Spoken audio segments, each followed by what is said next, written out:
a disappearance, a lonely forest, and a mysterious buried box. These are the elements of a case regarding a girl who never returned home. Who was the mastermind behind this macabre kidnapping? In 1981, Ursula Herrmann, who was just 10 years old, was coming back home in Ecking am Ammersee, south of Germany, after spending an afternoon with her uncles in a neighboring town. The stretch between both places was very short, just about 10 minutes on a bike through a forest. But Ursula's family never suspected that the little girl would end up inside a box. After 25 minutes, the girl hadn't arrived home yet, which was quite strange. Her parents, in distress, went out to look for her in the forest and a nearby lake. However, there was no sign of her. Ursula had definitely gone missing. The search intensified, and dozens of people searched the entire area for any clues. And when Ursula's red bicycle was found, they immediately knew what was going on. However, the work was not complete because there was one place left to explore, beneath the ground.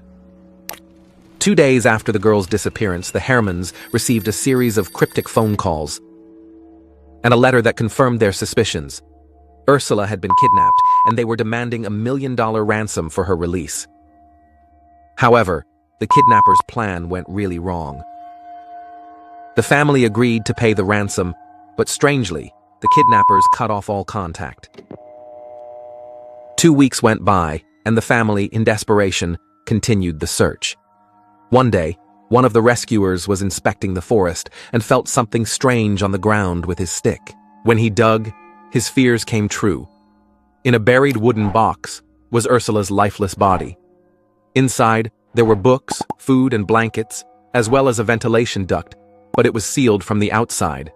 In fact, Ursula lost her life due to lack of air. She showed no injuries or signs of struggle, and it was assumed she had been medicated. That was the kidnappers' biggest mistake.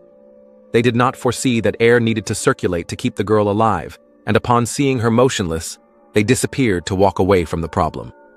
The strangest part is that there is still no certainty about the culprit.